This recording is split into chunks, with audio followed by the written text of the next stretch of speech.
Did you know that millions of people in the Greater Toronto Hamilton area are struggling with affordability issues? Some people have to choose between rent or groceries. Small businesses are struggling to survive. Newcomers can't find jobs. So what are we going to do? Municipalities, leaders, we need all these people to come to the table. What can we do? I'm here. I'm getting in focus with Leslie Wu, CEO of CivicAction, and we're going to talk real talk. Affordability is a huge issue. And Leslie, you wrote an article about this in the Toronto Star. I'm so appreciative of you being here today. I'd love you to kind of give us a summary of where that article came from.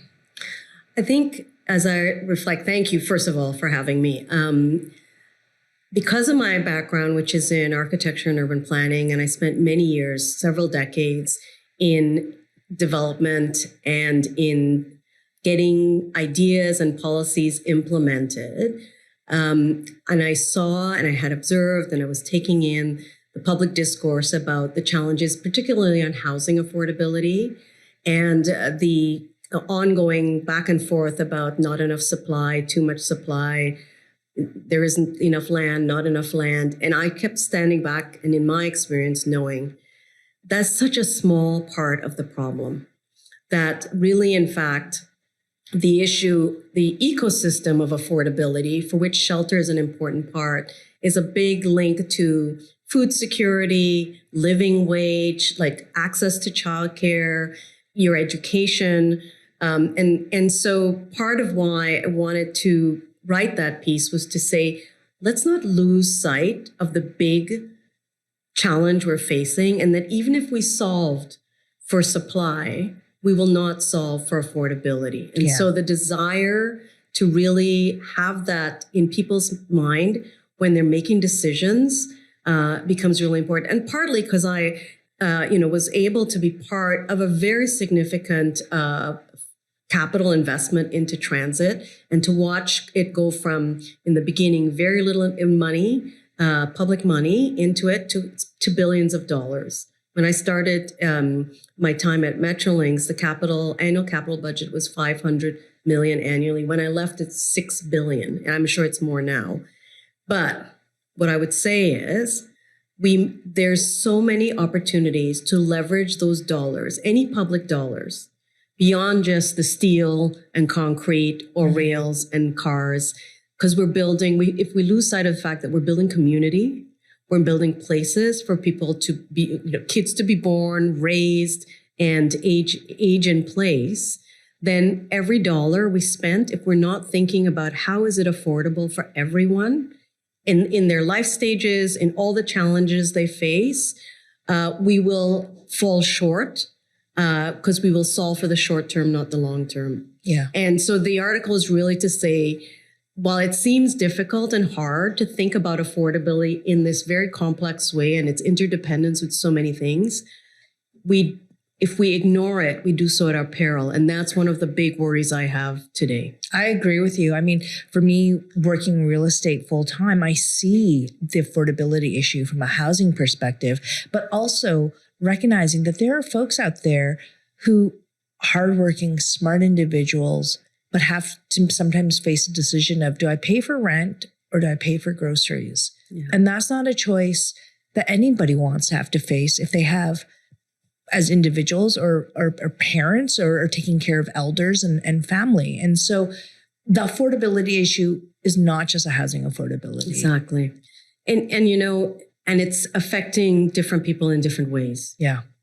Whether it's by your level of education, your geography, where you grew up, your parents, right? My kids are very fortunate. They have a support, they have me to help support. There are so many, and we at CivicAction work with so many rising leaders from across the region who are smart, bright, talented, but they don't have some of the privileges so many others have in this region, and they are more and more getting left behind.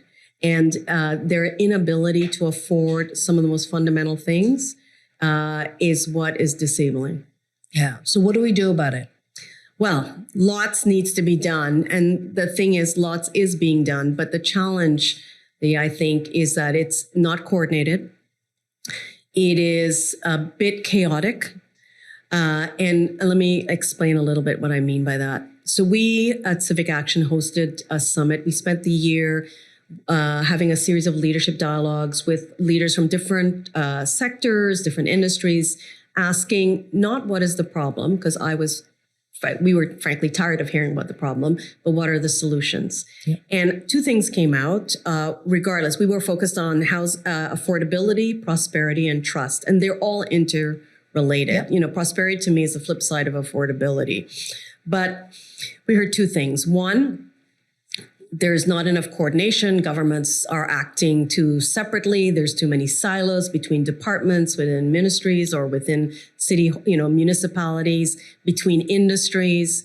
And then on the other hand, we heard from, there were like 170 something leaders that we had meetings with. And they're saying, we need to act right now. It is urgent. And it is true. It is urgent. Yeah.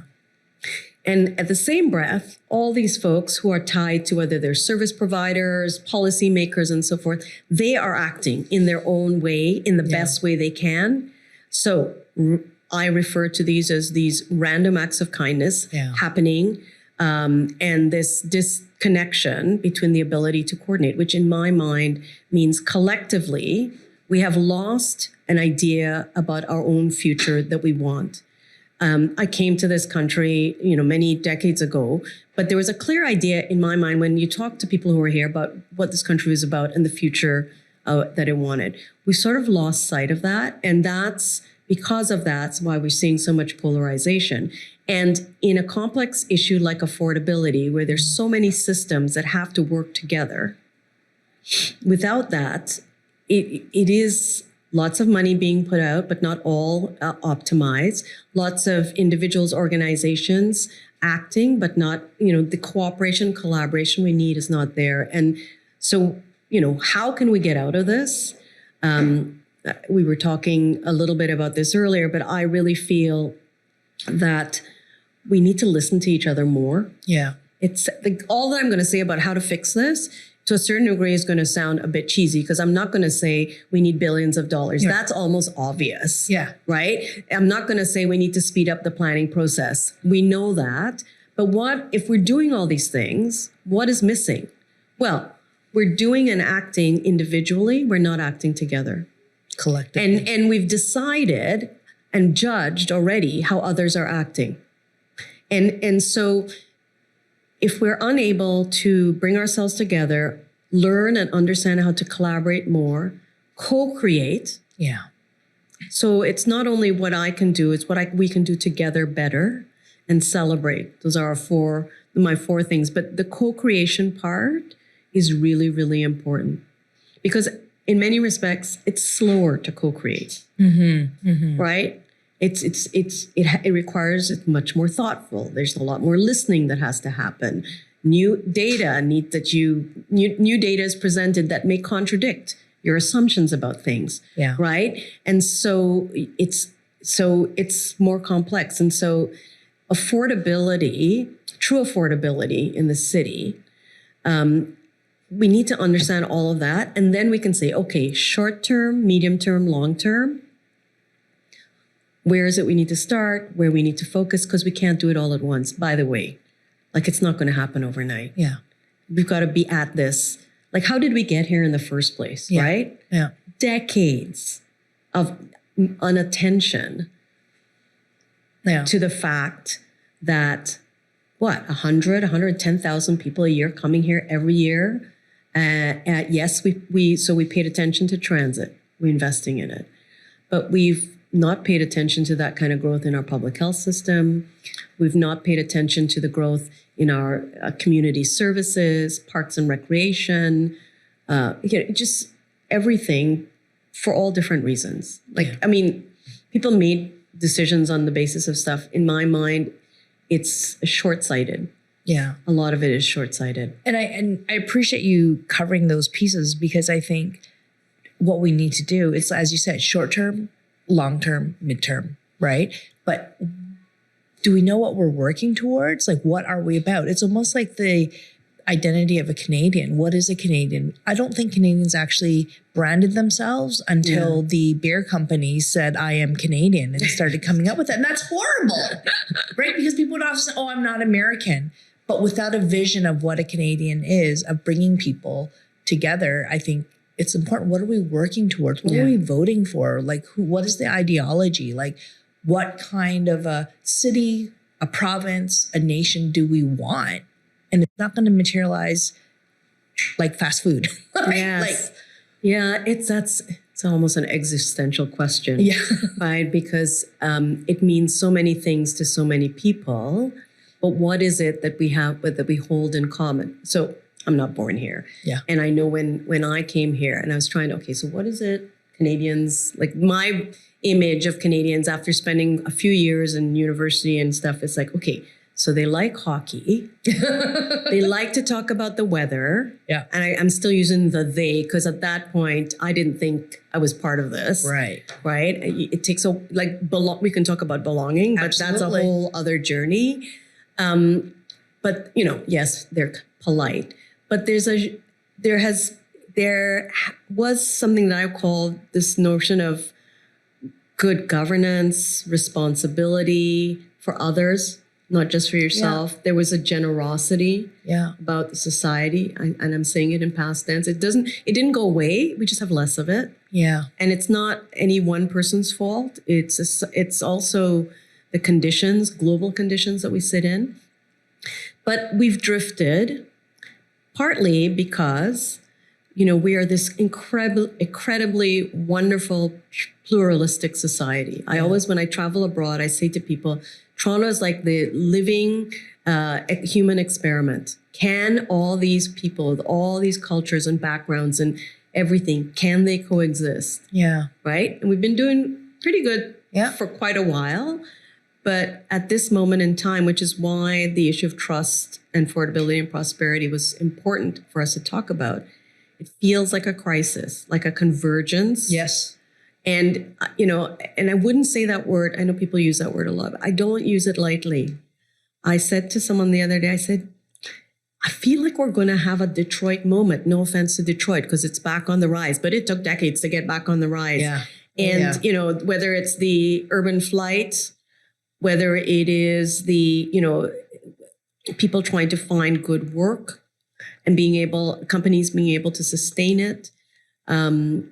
It's just, the anxiety state of everybody's mental health. Oh, absolutely. The Toronto Community Foundation just recently did a study about loneliness. Yeah.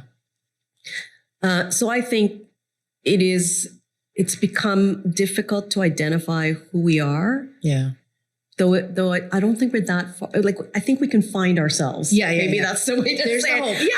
I'm not a doom and gloom. I just think that if we don't, as someone said to me once, if we don't recognize the water we're swimming in, we're all gonna. It's the water temperature is literally increasing, and we're just sitting there. We don't notice it. Absolutely, and we need to wake up. Yeah. So how do we do that? How the call to action, right? Like at the Civic Action Summit, it was about bringing change makers together. Yes. But it's a catalyst for change. The call to action is let's do something about it. So what I hear is respect, listening to each other, being curious, because as you and I had just spoken about, something happens to the brain. You can't be curious and judgmental at the same time. Correct. Our physiology doesn't, I learned this recently because I was trying to do two things at the same time, which is judge and be curious.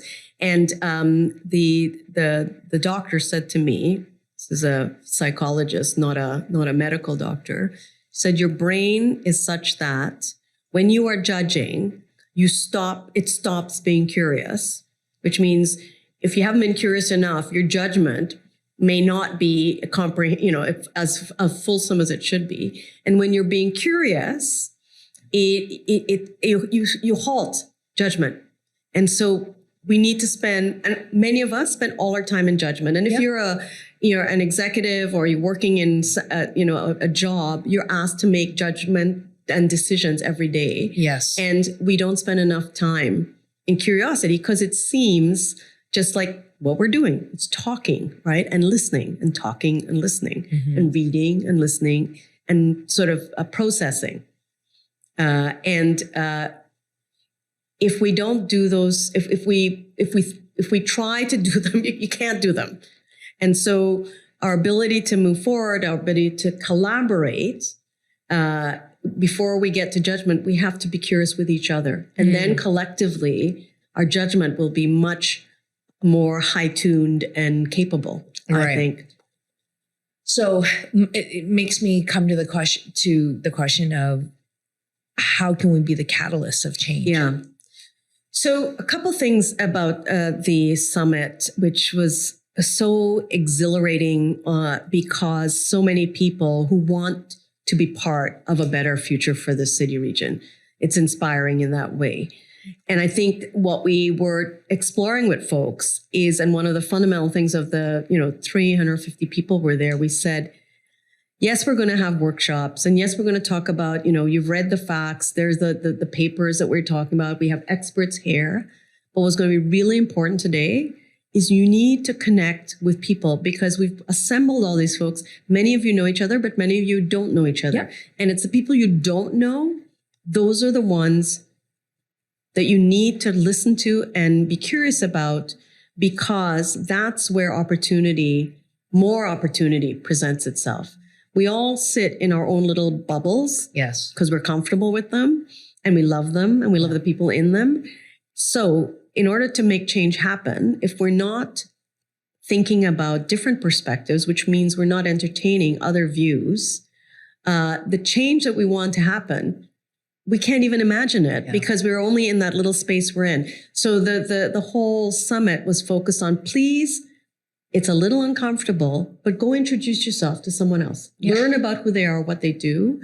And so part of change, and when you ask, what are we going to do about this affordability? We all have to get very uncomfortable, like a little uncomfortable. If a little is okay, but more. And what I mean by that is, even simple things like, so it's clear that intergenerational wealth is one of the things that is, in many respects, holding back affordability for some folks that live in this region. Yeah. And, so here's the hard question. Are you willing to give up some of that? Are you willing to share some of that? Now, I'm not asking people to do that, but have you thought about it? Yeah. Right? Have you thought about it? Because that's all part of your brain thinking, I have to think differently about what my place is, what my company, my organization, my neighborhood, I need to think differently. And so discomfort is part of this. Yeah. Nobody likes being uncomfortable. Like, No. When you ask people to speak, it's like they get all nervous and shy, even though they're such leaders in their own field, right? And when I went to the summit, it was great because it was great seeing old people that you haven't seen for a long time, especially after COVID. And, the energy, the excitement was really great. And then it's like, I'm like, yes, I'm totally inspired by this. There's so many great people here. And if we all get into a room, we can make the change. But it just seems like we're just shy of that. Yeah. I don't know about in your career, but I know in my career, some of the periods of the highest discomfort were the most transformative. Absolutely. Yeah. Right. And so I have to remind myself that icky feeling of, because it's change. Yeah. Right. And so if we want to live in a city, in a region that's more affordable, it's not going to be easy. Yeah. And so let's not only go after the easy things. Yeah. So I know, and I think that the discomfort is important. And with civic action, really having thought leadership, how do we move that into action, right? Because there's so many leaders. Like, I have such a great network from being a diversity fellow, of having met a great cohort of folks that we still stay in touch. And I'm like, we all want to be a part of the solution, but how do we be a part of that solution? So there's thousands of things everybody can do. And I always, for us at Civic Action, we basically say, okay, what are our strengths? So I would recommend that, folks. What are your strengths? Yeah. What is your network strengths? Yeah. Where do you think how do you find where that strength can be applied to help and solve? Let me give an example. So at the University of Toronto, Matty Simiecki runs the Infrastructure Institute, and he has this great program called Social Purpose Real Estate Accelerator. And the idea is there's several not-for-profits who have assets, little like a property here, there, and they need, if it's a refugee center, they want more beds. If it's whatever, they're thinking, well, we can build. None of them are developers. They have no idea. And so what he's done is he's brought together, and he, that's how I got involved, planners and equity investors and lawyers, and to help them come up with a pro forma and understand the process and do a pitch for a development in a space they would never, if they couldn't do it. Right. Yeah. And then, and so there are so many places. And I think that's one of the things coming out of the summit that we are, particularly with our diversity fellows and the Emerging Leaders Network, we are setting a strategy for the next 5 years that identifies solutions, but also identifies opportunities for our summit leaders to direct their energies, and vice versa. It's almost like a civic auction. Yeah. If you have a problem, ask us, and we'll see who we can get to help you. Right. Right. Yeah. It's iterative. It's like we've got this, we want to address the issues of affordability and prosperity. We can't do it all as one little or tiny organization. Who do we partner with? Or we have folks who say, or individuals within my community, I need X. And we're like, okay, we can help you. And that's the thing about our organization, which is so unique, is, we have this kind of cross-sector, cross-industry network that we can tap into. So I would say to individuals, you all, everybody has strengths, and there are places either within your community, in your city, and it can be all different ways and shapes. Change making and being a catalyst happens in many dimensions. Yeah, we have revolutionaries, we have evolutionaries, we have facilitators, we have supporters, we have, educators. Like, there are many ways you can be anybody can be part of change. And so I think folks should think about that.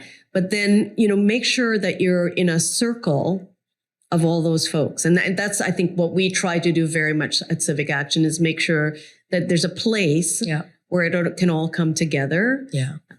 Because there's not enough of those places. Absolutely. I mean, and I just want to say, like, the reason why I was so excited about us having this conversation is because there's so many leaders out there who are in their sector trying to make change and trying to have an impact. But just like what you said, everybody's acting alone. Yeah. And not together. Yeah. And what I hear is about how do we build that vision so that we're moving sort of like in lockstep, like every sector has a role to play. How do we find that momentum to kind of move forward together so that you need that from economic perspective, from, integration, from education and healthcare and housing. And I think that it's so visionary to see that. It's there. I was recently, I was fortunate enough to be part of a mission out to the Netherlands last month, and we met with a former Minister of the Environment, and she now describes her role as a transition broker. Interesting. So here's the thing: I think what we need to use the term change makers, that we think about as an actual role. Yeah. Right. And so there's me acting, individuals acting like, I don't know, I'm going to help at the Daily Bread food bank. So that's an act. Yeah. But if there are individuals, organizations, we see ourselves as one of those whose job it is to be brokering the change. So this woman, she has, over the last 2-3 years, brokered the concrete industry and the steel industry to join the circular economy. Okay. In the Netherlands. So that is, so they're getting rid of all kinds of waste, and they're much more environmental, reducing their carbon footprint, et cetera, getting to net zero.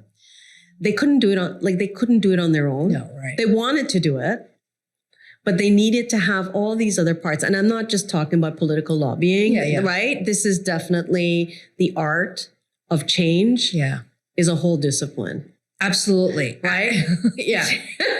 And because I've had the fortune of being part of two major change agendas and seeing how when cooperation can happen around a table with such diverse group, whether it was the growth plan, even the transportation plan, to get consensus on that, I know it's possible. People say, "Oh, you'll never get people to agree." No, they will agree, and they will. But it is not just like wake up one morning, here's a document, everybody go to it. Yeah, no, absolutely. And I mean, I want to take a moment to kind of like go on this trajectory of, consensus building, bringing different people from different parts of like society and fields together.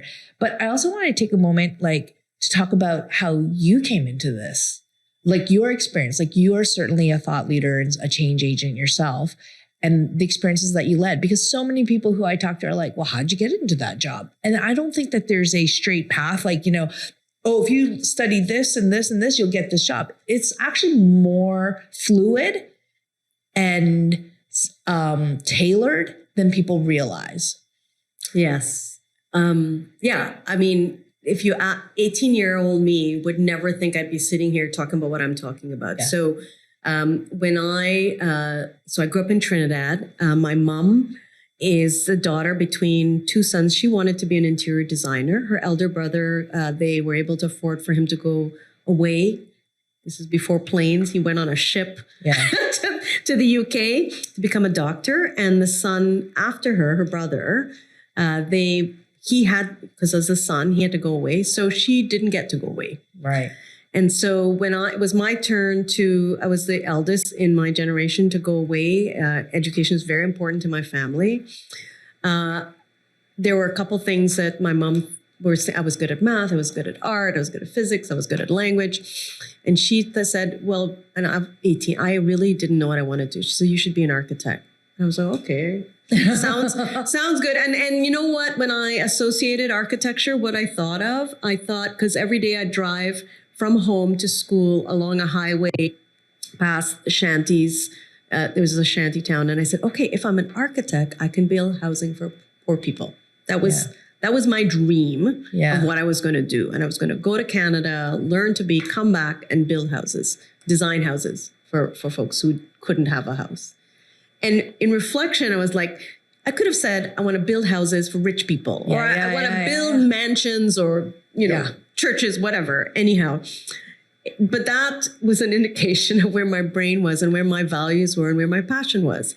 And so I studied architecture and graduated and everything. And then I stayed up here to go I was working here, and I was working in a really good firm and on institutional buildings, hospitals and stuff.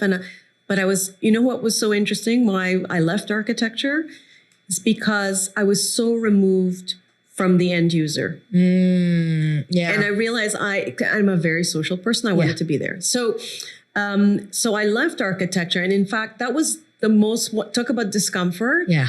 Everybody in my family was uncomfortable because in fact, I was not going to do this. I decided I took a part-time job, just doing drawings for somebody at City Hall. And, but what I discovered is what I did love. So I took this little part-time job to do drawings for the city on a big public consultation on what was then, they were bidding for I'm showing my age now, 1996 Olympic Games. Yes. But huge, controversial public meetings. And I just thought it was the coolest thing ever. No, I did. I thought, it was Michael Shapcott and Bread Not Circuses. And I thought, this is energy. This is people making community. This is I want to do this. It was uncomfortable. It was very uncomfortable. I mean, not for me. I was just in the background making little drawings to put in public meetings. But I really watched that whole thing play out. And I thought, this is pretty exciting. This is people taking control and their future and they want. So then I decided, because in parallel, right after that was in the waterfront David Crombie was creating the waterfront, the Royal Commission and the Waterfront Trust. And so I had little kids at that time, really little. And I thought, this architecture thing, I'm not really keen. I think I want to work on something that is more impactful, more with community. I just experienced that. And so I decided to go back to grad school with 2 little babies on tow. Wow. And I always say it was a hormonal imbalance. Like, Yes, you do that? Because, I didn't think it through. I didn't think it through financially. But anyway, off we went. And I decided to go into urban planning because Crombie was doing all this work on ecosystems and the bioregion and the waterfront. Yeah. And so big change. And it was like, this is dramatic and people were engaged. And I said, I want to be part of that. And so it speaks to myself. I like being part of big things that make change happen. Yeah. I'm very bad at route. I know that. I glaze over. And so the rest of my career, when I look back on it, is all about choosing to work on things that just, and I think if we could do this, it could change and it could make everything better. So whether it was the growth plan, the regional transit plan, those are the things I were attracted to all the time. Yeah. And so, and sometimes I didn't have a role. There was no role for me. I would kind of go and say, here's some information. Why don't we try this? And I'll do it for free. I'll do it for free because I just believed in it. And so getting to here at Civic Action, in many respects, is going full circle to where I started, but what I truly wanted to be about, which is about change in the community. And over the course of my career, my interest in leadership, because of my own leadership journey, I did not have an easy leadership journey. Like I struggled in the sense because I was very much project driven and outputs, not necessarily outcomes. And believed that if I worked hard, delivered, that was success. And as a result, oftentimes had some very sharp elbows and to get stuff done. And part of my leadership journey was the uncomfortable part to be thought, you're not going to do well when you do this. People are not going to like you. They're dead bodies behind you that are part of your success. And you need to know that. And so part of my leadership journey and why I was so vested in helping others is partly that. It's also because my leadership journey is about me finding myself. Oh, I can totally relate. And trying to have a sense of belonging. I always say every job I took was about me trying to recreate a tropical island in downtown Toronto. That's a great vision. I love it. A water beaches I could swim in, that my kids could swim in. I love it. So I was very focused on water quality, the waterfront redevelopment, the desire to have be in a community, make friends, network. I'm lucky. I'm a fairly outgoing person, so I like to socialize, and I think that is always trying to make friends, to make community, because I come from a place where that's so important. So it's true. Everything about that I do, even what I do now, as I think about it, is I'm trying to recreate how I grew up. It's so formative, and you're not even there. You know what I mean? Like, I'm not even there. In fact, I don't even recognize the place anymore that I grew up. It's a very different place now. I mean, there's so much change, but what is it that we hold on to? And how do our values and vision, get shaped and formed? And at the heart of so many of my interviews with amazing people, it's so interesting to hear the story because they're all different. They're all unique. But at the heart of it, the common thread I find is it comes from the heart. Yeah. Right. It's just like people are engaged. Like, it's like, I'll do it for free because you believe in something. And so when I tie that kind of thread, that passion is what brings people to keeps people invested. Yeah. But it's also where you're willing to put yourself in uncomfortable situations to create change. Yeah. I think, I believe now in hindsight, I am pretty much a risk taker. Like I am a risk taker. I'm more comfortable in the uncomfortable. Yeah, totally. Does that make sense? Totally. Yes. Because if it's too stable, I guess I get bored.